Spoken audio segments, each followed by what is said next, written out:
Сәлемсіз, эфирда Татарстанның күньяк көнчыгыш хәбәрләре, студияда Резида Шамсуллина. Бүгенге программада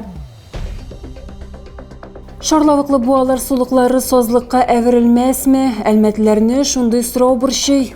Кичә аны кабат су исемнәрдән чистартканнар, бу чара тиешле нәтиҗәләр бирерме? Әлмәттә сәүдә үзәгенә килүчеләрне эвакуацияләгәннәр, социаль челтәрләрдә бинада янгын чыгу турында хәбәр таралган. Ә чынлыкта нәрсә булган? Ознакайлылар Пенза шәһәрендә узган төбәк ара Сабантуй бәйрәмендә катнаштылар. Гаилә елы кысаларында узган бәйрәмнең тантаналы өлешендә күп балалы гаиләләр хөрмәтләнде. Әлмәттә шәһәр күлендә коену кабат тыела. Соңгы мәгълүматлар буенча 22 июльдә алынган пробалары микробиологик күрсәткечләр буенча стандартларга туры килми. Суның калган күрсәткечләре нормада. Әлмәтлеләргә һәм кунакларга шәһәр күлендә су коенудан тыелып торырга киңәш ителә. Шәһәр хакимиятенә сулык янында тыю турында алтакталар урнаштырырга күрсәтмә җибәрелгән. Әлмәт районында 42 яшьлек җирле кешене эзлиләр. Илдар Сайфуллинның кайда булуы 20 июльдән бирле билгеле түгел. Югалган кешенең билгеләре: буе 180 см, ябык гәүдәле, кара чәчле, күзләре яшел төстә. Ират кыска җиңле шәмәхә күлмәк, куе зәңгәр джинс чалбар, кара кроссовкалар кигән. Әгәр дә сездә эзләүгә ярдәм итә алырлык мәгълүмат бар икән, Лиза Алерт отрядының кайнар линиясына шалтыратыгыз. Шалтыратулар бушлай һәм тәүлек буе кабул ителә. Шарлавыклы буаларны су исемнәрдән чистартканнар, эшчеләр аларны сол өстендә бакча сәнәкләре ярдәме белән җыйдылар. Шәһәр халкы сулыкның торышына берничә тапкыр зарланган. Әлмәтләр әлеге урын сазлыкка әверелергә мөмкин дип борчыла.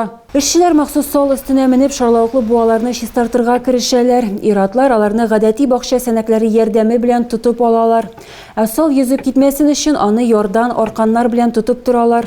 Сулыкның чисталыгы өчен көрәшүчеләр артык булган су исемнәрне җыялар. Әлмәтләр аның торышына вакыт-вакыт зарланып алалар. Шәһәр халкының хакимияткә соңгы мөрәҗәгатьләрнең берсе дүшәмбе көнне килде.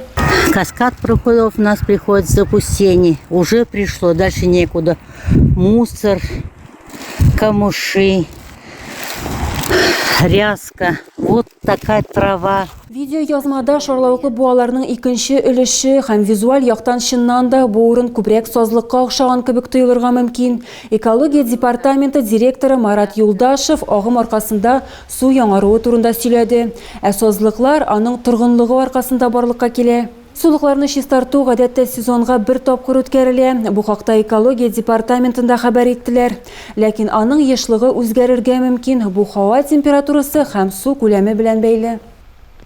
Әлмәттә мошенниклар хатын-кызны якынча 7 миллион сумга алдаганнар. Полиция хезмәткәрләре кыргалдарының шәхесен ачыклый алган. Бу хәл май аенда ук була. Хатын-кызга билгесез кеше шалтыраткан, үзен кәрәзле компания белгече дип таныштырган. Ул аның банк счетында шикле операция барганлыгы турында хәбәр иткән. Нәтиҗәдә ханым җинаятьчеләр счетына 7 миллион сумга якын акча күчергән. Тикшерү вакытында җинаяттә катнашучыларның берсенең шәхесен ачыклый алганнар. Ул зыян күрүченең урлаган акчаларының бер өлешен үз исәбенә күчергән. Бу хакта прокуратура хәбәр итә. Ведомство хатын-кыз мәнфәгатьләрен якларга карар кылган һәм акчаны кире кайтару турында судка дәгъва биргән. Панорама сәүдә үзәгенә килүчеләрне янгын сигнализация аркасында эвакуацияләгәннәр. Социаль челтәрләрдә Әлмәттәге сәүдә үзәге каршында халык күп җыелган видео язма таралды. Аның авторы бинада янгын чыгу турында хәбәр иткән. Әмма янгын турындагы мәгълүмат расланмады. Бу хәлне Татарстан Республикасы гадәттән тыш хәлләр министрлыгының баш идарәсе матбугат сәркәтибе Андрей Радыгин шәрехләде. Сәбәбе сәүдә үзәгенең 3нче катындагы тузан булган. Анда кинотеатр биналарында ремонт эшләре алып барыла. Сәүдә үзәгенең куркынычсызлык хезмәте протокол буенча килүчеләрне эвакуацияләде. Җентекле тикшерүдән һәм реаль куркыныч булмауны раслаганнан соң Панорама сәүдә үзәге гадәти режимда эшен яңартты. Торак инспекторлары Клара Цеткин урамындагы 43-нче йортта гомум йорт милкен тоту буенча бер юлы 20 хукук бузу очрагын ачыклаганнар. Аерым алганда монда баскычның бетоннары җимерелгән, буяулар купкан, урыны белән тышланмаган цоколь, турбаларда җылылык изоляциясе булмау. Шулай ук подъездларда да җыештыру эшләре башкарылмый. Монда җыелма өчен идарәче компания директоры административ җаваплылыкка тартылган һәм 25 мең сум штраф түләячәк. Ознакайлылар Пенза шәһәрендә узган Төбәк-ара Сабантуй бәйрәмендә катнаштылар. Бәйрәм кунаклары башка муниципаль берәмлекләр белән янәшә Ознакай районы халык сәнгать һөнәрләре күргәзмәсендә булдылар. Милли ашлар белән сыйландылар. Иҗат коллективлары катнашында матур концерт белән ләззәтләнделәр.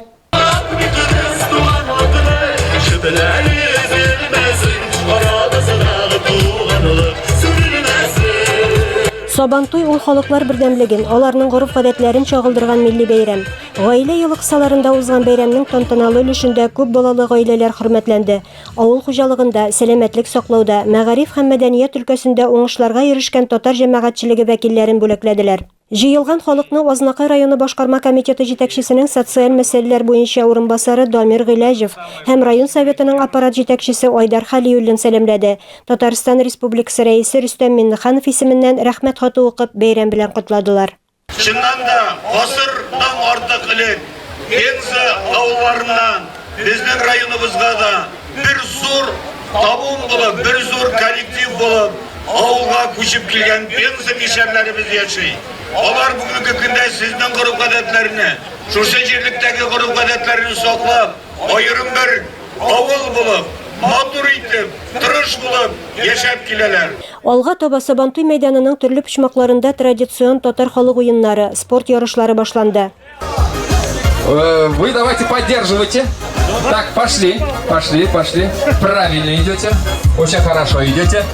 Сейчас можно манчерга. Да. Нет, чуть-чуть левее. Нет, еще чуть. Вот. Мы очень благодарны нашим сородичам, соплеменникам из Татарстана. Чувствуем ежегодную поддержку и не только на праздниках, но по всем образовательным, культурно-просветительным программам.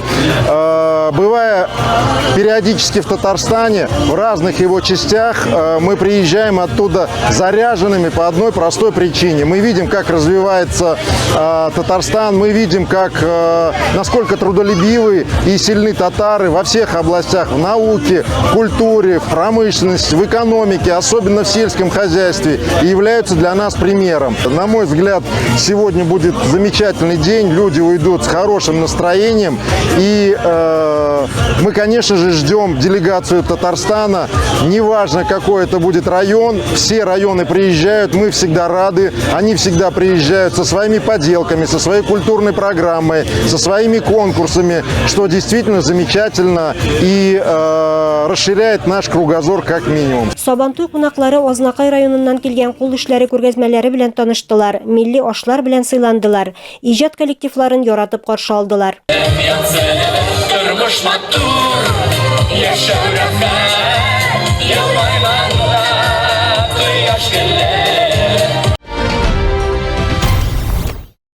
Тагы да күбрәк яңалыклар һәм тапшырулар белән безнең сайтта таныша аласыз. Без социаль челтәрләрдә дә бар, хәбәрләр юллагыз. Бүгенгә менә шулар. Мин сезнең белән сау булашам, исән-имин булыгыз.